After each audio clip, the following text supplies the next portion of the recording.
energía bacana, tu cuerpo para dar la alegría que llamó, dale a tu cuerpo alegría. Hi, thank you. Woo! That takes me back. Yeah, thank you, Tina. We are talking about productivity today. Thanks for joining today. I truly appreciate that.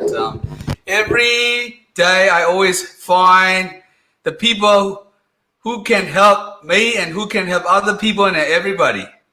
So I found you. You're my friend, Facebook friend, and also, and you are really caring about people. I truly believe that.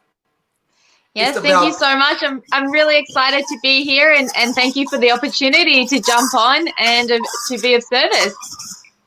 Thank you. It's that's why I call it winning ways. Winning is about not for only us, for everybody that we care about. We have to show up no matter what the situation is, whether it's raining or sunny or doesn't matter.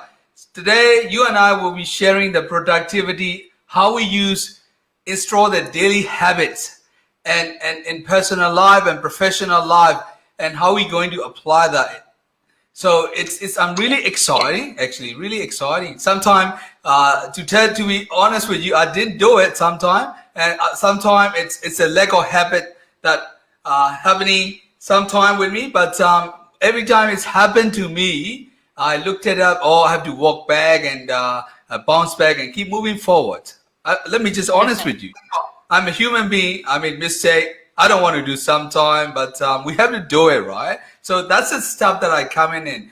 Not only what I know is not important, it's about sharing other people doing together. That's called winning is. Yeah? Love it? Oh, love it. Thank you, Tina. Tina, let me introduce with the Facebook audience friends who you are, right? You are a high performance coach, very credible, very successful in Sydney, Australia. And just tell everybody that who you are, what do you do, and what is the purpose behind that you're helping? Sure. Well, I'm actually now based in Gold Coast, Australia. Yeah, I was originally from Melbourne, but moved about a week ago. But yes, basically, I'm a high performance business coach, and I have a long history in and background in psychology. So I was a psychologist prior to moving into the coaching space.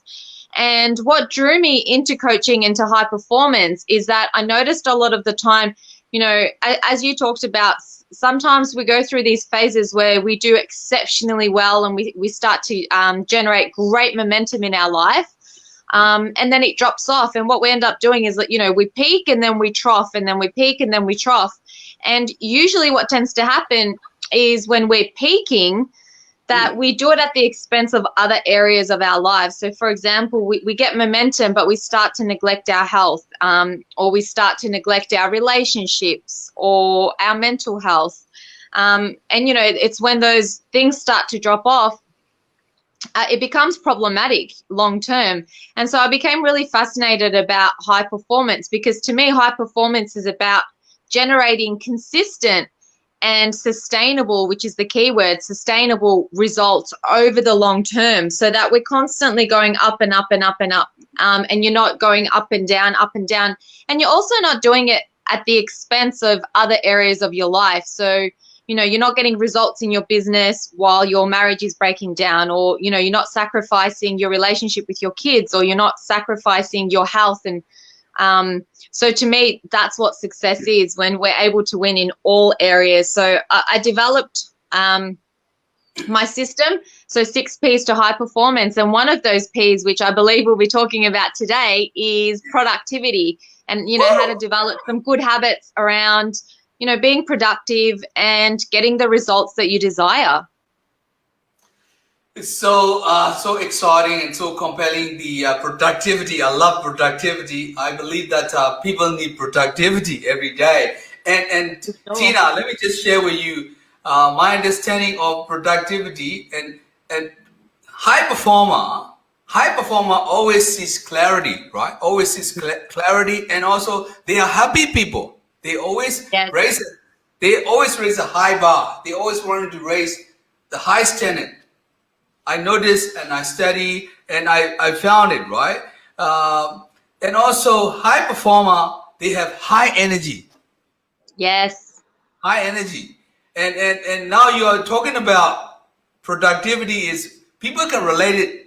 Everybody can relate it. Everyone doing anyway. So for example, like business wanted to perform really well, no matter how the situation is tough. We want our body want to be healthy anyway, right? We want to get a good result anyway. So I think it's a really appropriate topics. No, I think I believe that, truly believe that. And I'm so excited. So what are you going to share about productivity today? I can't wait. Awesome. Basically, my understanding of productivity and a few tips and techniques people can implement to help them be more productive and move forward, achieve the goals and the success that they want, both in their life and in their business. And, to give this a bit of context as well. So quite often when we speak to people, everyone is like, I'm so busy, I'm so busy, I'm so busy. But to me, busy is not necessarily being productive. We fill our time and we fill our days and we fill our weeks with all these activities and we keep going a million miles an hour. But to me, it's kind of that analogy of, if you see a hamster in the hamster wheel and they're just running, and of course, like they're expending all this energy, but are they actually generating any results or are they moving forward? And so me, there's a clear distinction between being busy and being productive. And being productive is about focusing on the activities and having clarity on what those activities are that are going to move you forward in your life and move you forward in your business. So, for example, if I have, I'll use like a life example to say something like, oh, I really want to improve my fitness. Well, in order to be productive around that, you need to have clarity on specifically what it is you want to improve on in terms of your fitness. So clarity is the first point. And then you can start to set some concrete steps around that. So for example, okay, I want to improve my fitness.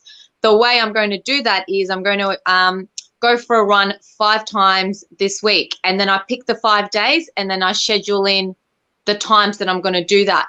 That's a lot clearer than saying, oh, I want to improve my fitness.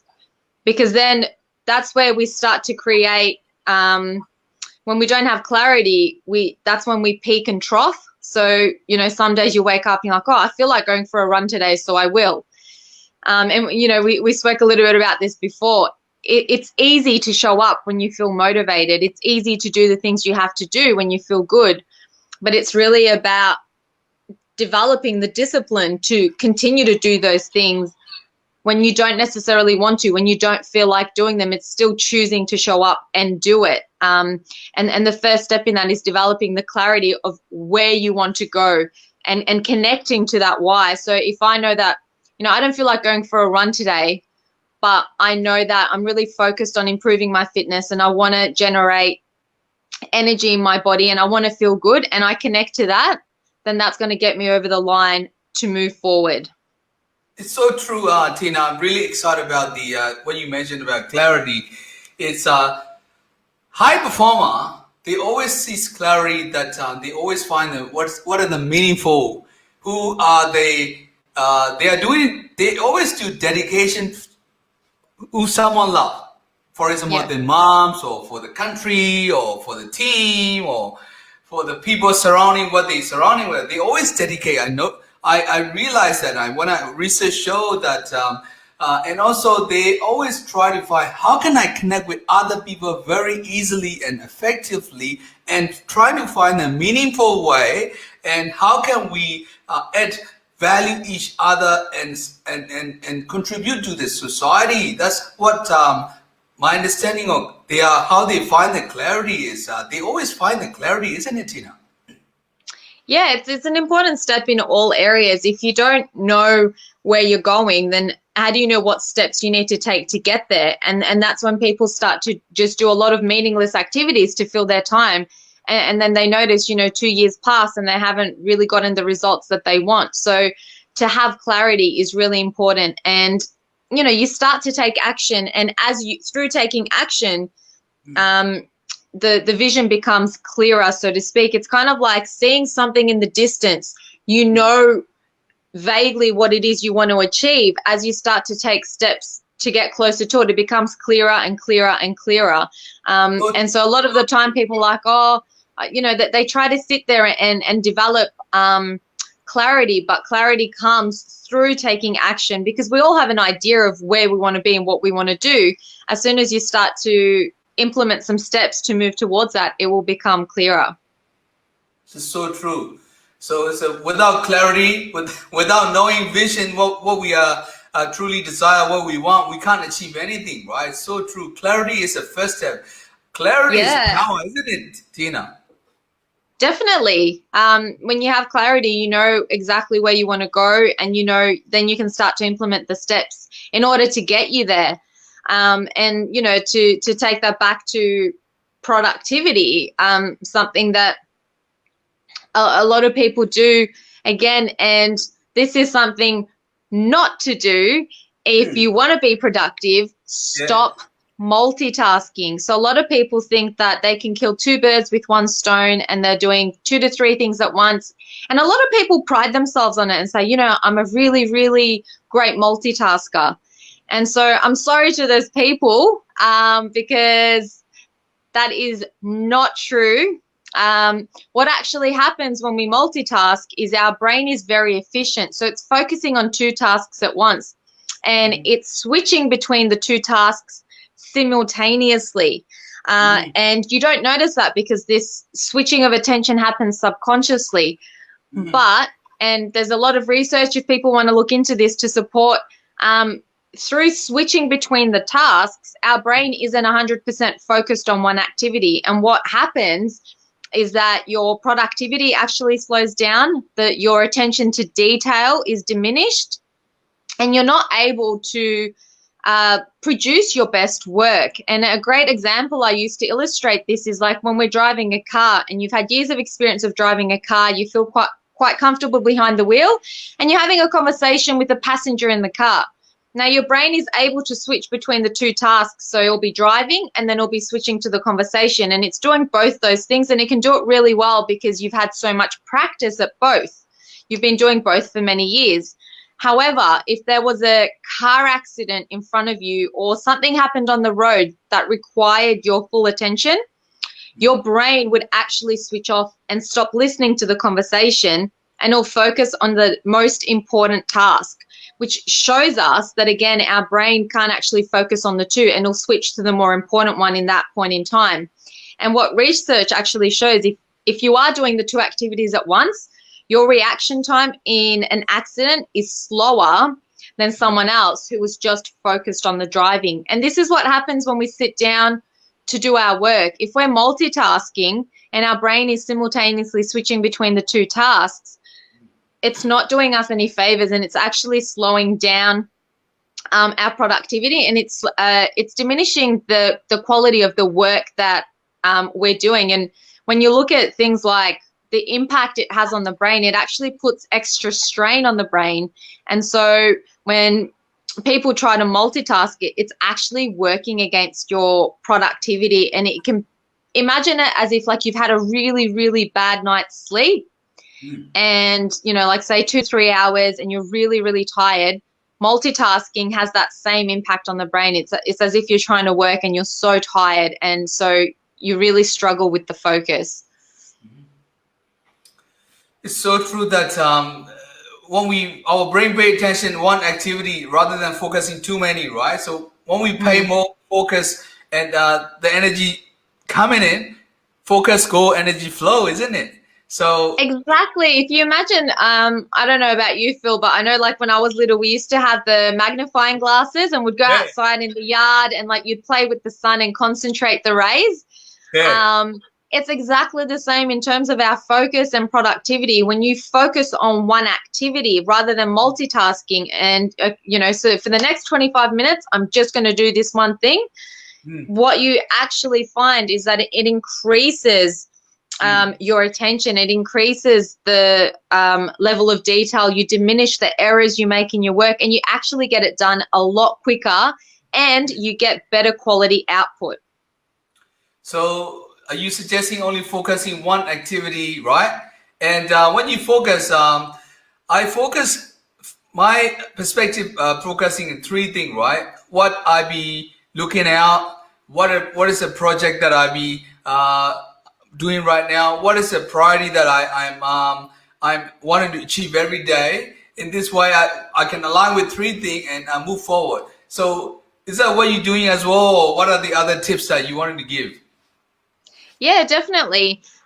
So when we focus on one activity, a good idea is to remove all distractions. So remove everything from your desk. If you're working on your laptop, you can turn off all your notifications on your phone and put your phone face down, or, better yet, leave it in another room so you're not even tempted. And then only have one tab open. I know I used to be guilty of this. I'd be the person who has like 30 tabs open on their computer, and then I'm trying to work on one thing and an email notification pops up and I just think, oh, it'll just take me 2 minutes to respond to that and I'll break my focus and concentration. Right. And it's counterproductive. So remove distractions as much as possible.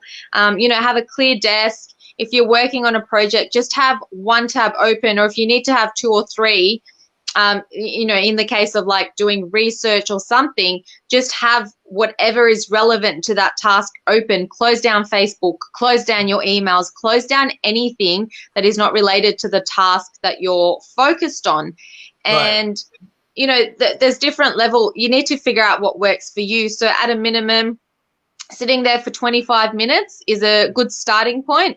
And then after you've done, 25 minutes of focused work, take a short break, get up, have a glass of water, do some deep breathing, walk around, go to the bathroom, whatever it is, and then sit down for another 25 minutes and set another intention. Okay, for the next 25 minutes, this is what I want to focus on. Alternatively, you can work up to 45 to 50 minutes, but I wouldn't be doing it any more than 50 minutes without having a break. And again, this might feel counterintuitive, but like taking a break isn't productive. It actually is, because your brain can't sustain the level of focus it needs to it starts to drop significantly after about 50 minutes. So again, you might think that, you're on task, but it's so important to give your brain that break that it needs, reboot, refresh, and then sit back down. You can continue on the same activity or you can do something else, but those breaks are so, so beneficial to keep you functioning at your best. It's so true, isn't it? So we need to have a break. We need to have an interval. So our brain function will be efficiency drop down when we keep on continuing, right? So it's so relevant, and so it makes sense as well that if we continue to do, you may think that, oh, I have to do it. However, you're not gonna be creative, right? At the same time, you got to be really careful. That's really cool. I like that. What are the next one, Tina? You're just like, boom, get him out. What's the next one? Because you give me 30 minutes. Well, just a little bit more on that one. Like if you want to follow like a specific technique in terms of focused action, it's called the Pomodoro technique. And basically it's about that 25 minutes I talked about. So you set a timer for 25 minutes, and you sit down and you pick a task, an activity, and then you focus on that for 25 minutes. After 25 minutes, you take a short break, and you do that 4 times. And when you've done it 4 times, you take a longer break. So, like 20 minutes, 25 minutes, and then you come back and you repeat the process. So if there's something specific people are wanting to try out, or you want like an actual technique, see how that works, and then you can start to extend that 25 minutes to longer time periods. But if you're already struggling with focus and attention, I would say to start there, and that's a wonderful one that works for a lot of people.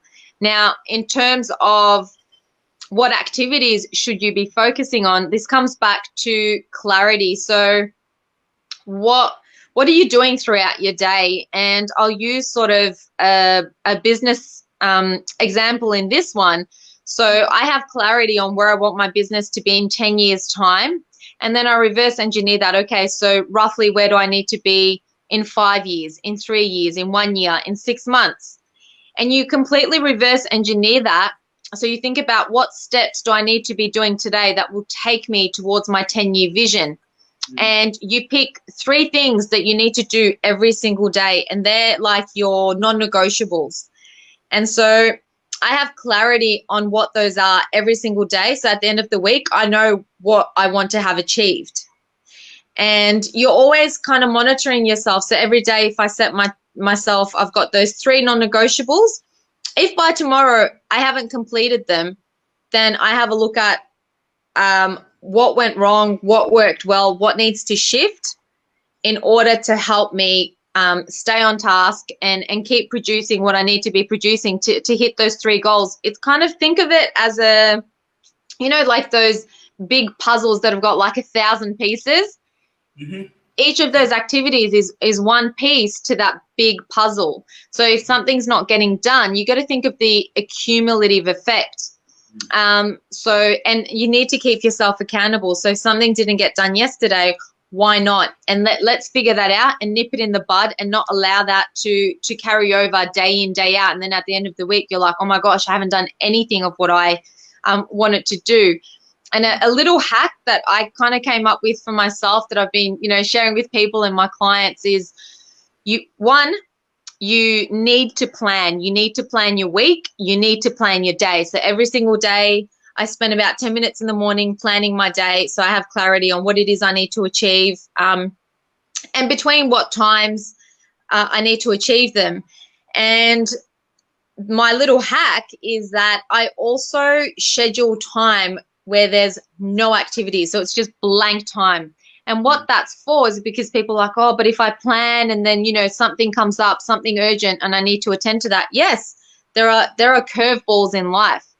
So then I've got little, I call them bubbles. I don't know why. I just imagine it as like a little bubble. And I schedule time at the end of every day, and a bigger 2-hour block at the end of the week for everything that I wasn't able to get done because of, that there was an urgent phone call or something came up that needed my attention, or an activity I underestimated how long it would take. Then I know I've got those blocks of time that I've cancelled out, no appointments, nothing else, but I haven't put anything into. That's kind of my catch-up time. And I found that that's worked really well. So you don't have it, basically that you cannot finish your one particular task, you reschedule again, and then you block that time again. Is that what you do? So like, say for example, I have a plan for the day. Included in that plan is a block of time where there's nothing scheduled. So for example, between 3 and 4 o'clock, or 3:30 and 4 o'clock, it's completely blank. And then if something ends up taking me a little bit longer today, and the other thing is you need to stick to your schedule. So I have an appointment, I'll stick to the time and be respectful of that. If I set myself to do a project and it's going to take me a little bit longer, I won't push it out. So if I've set something from 10 a.m. to 11 a.m., I won't go past 11 a.m. Instead, I'll move on to the next activity that's scheduled at 11 a.m. and know that I've got that block of time between 3:30 and 4 to come back to it. And I do the same thing at the end of the week with a bigger block, and it's kind of like my catch-up time. Now, if this keeps happening, then you need to look at your planning, because something's going wrong with your planning. Either you're underestimating how long things are taking you, and you need to allow yourself longer on activities, or 2, you're not staying consistent with your boundaries in terms of respecting the time that you've allocated to them. So saying, well, I've got an hour for this and I'm not going to spend any longer on this, rather than saying I've got an hour for this and then you end up spending 2. So again, that's you staying accountable to yourself, and, recognizing as well, like we need to be flexible in our schedule, which is why I have those catch-up times already planned in my week. And at the end of every week, I kind of review what went really well, what didn't go so well, what do I need to improve for next week? And you keep tweaking it every single week, every single day. People get so lost in the big picture, and it's really about those 2mm shifts every single day, because it adds up. It's the cumulative effect. Imagine that, if you just focus on getting better 1% every single day, That's 7% in a week.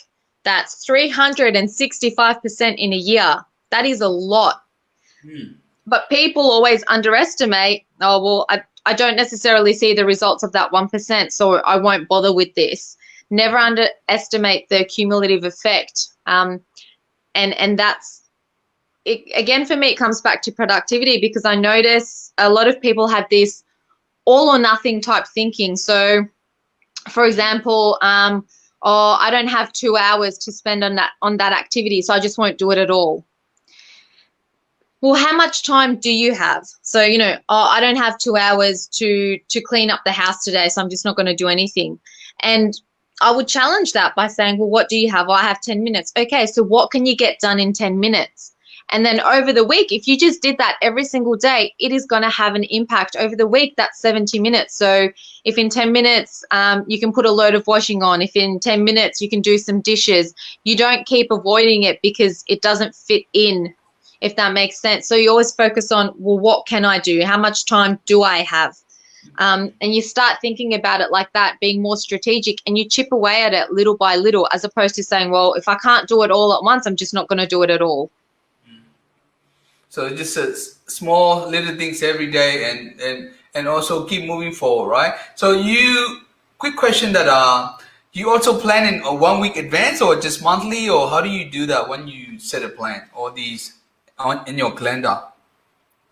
Yeah, sure. So like I said before, and we could spend a whole session on planning as well, because it's such an important Yes. part. But basically, it comes back to that clarity of your long-term vision. So where do I want to be in 10 years' time? Where do I want to be in 5 years' time? And you reverse engineer that. So in order to be where I need to be in 10 years' time, I know what I need to be doing today. So you're actually focusing on the activities that move you in that direction. And then from there, yes, I do.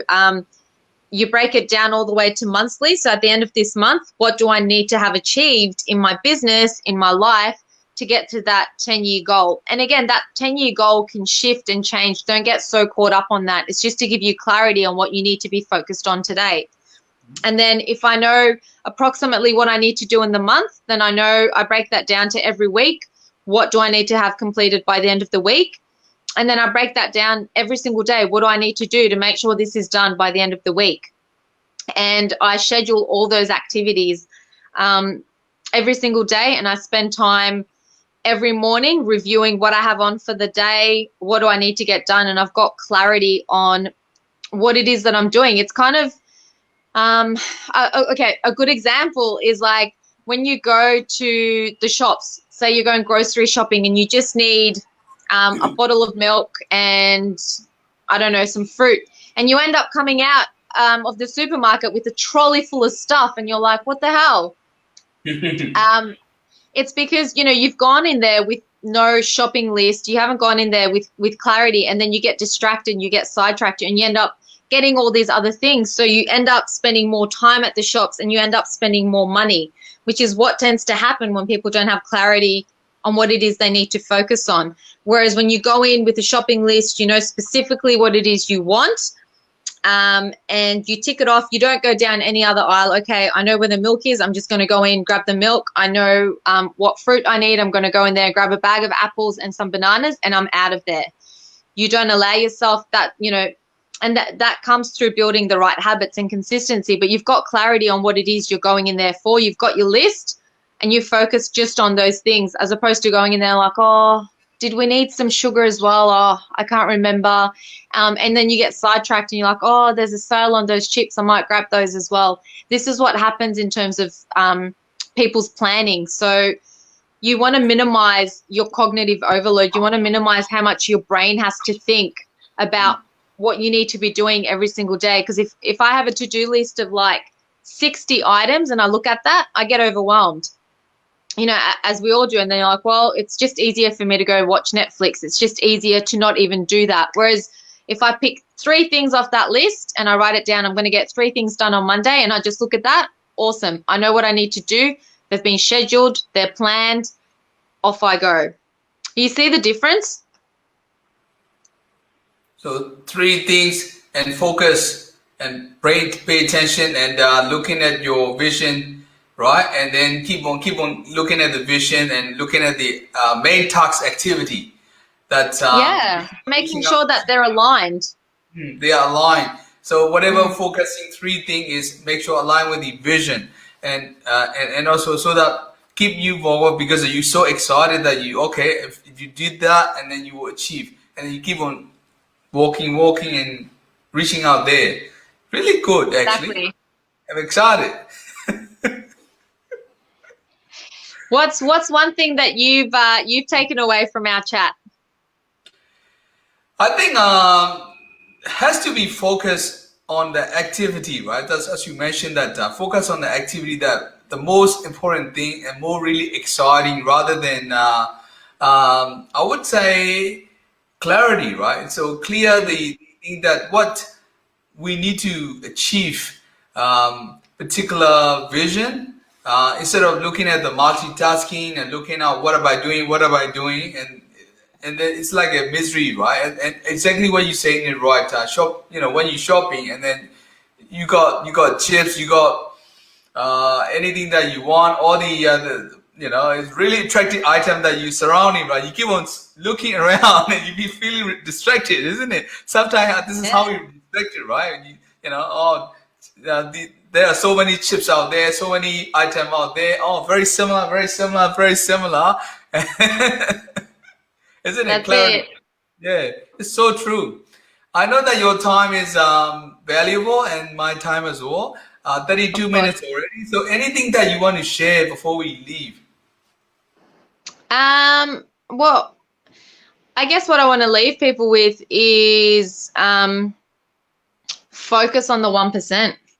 I think that's the most important thing. Don't get so caught up on the big picture that you lose yourself in the process. Always ask yourself, how can I improve by 1% every single day, and never underestimate the long-term impact on that, because remember that we're working towards long-term and sustainable results. That's so true. Sustainable results. Stay longer and keep on That's doing right. consistently. I'd love to chat with you more, but we can't do that. We can do another time, shall we? Yes, I'd love to. I'd love to come back. Yeah, that's good. Let's do that again. So it's so valuable for people who are watching. I notice that people constantly watching from my screen right now. That means people love what you're talking, actually. Oh, awesome. I can't see who's jumped on, but yeah, if anyone has any questions, drop them in the comments. I'm more than happy to answer any questions and, support anyone with whatever challenges they have. And, thank you again so much for having me on. It's been an absolute blast. It's me too. It's so grateful to have you, and it's so blast, really exciting, and I feel that really sense of contributing to the community that what we care about. I feel really grateful. I cannot express more than that. Really exciting moment. Thank you. You're most welcome, Phil. Thank you so much. We can dance again. No, that was a strong reaction, wasn't it? Maybe next time. Yeah, next time. All right. Thanks for watching, everyone. And this is me and Phil. Tuesday morning. Have a grateful day. Bye. Thank you. Bye.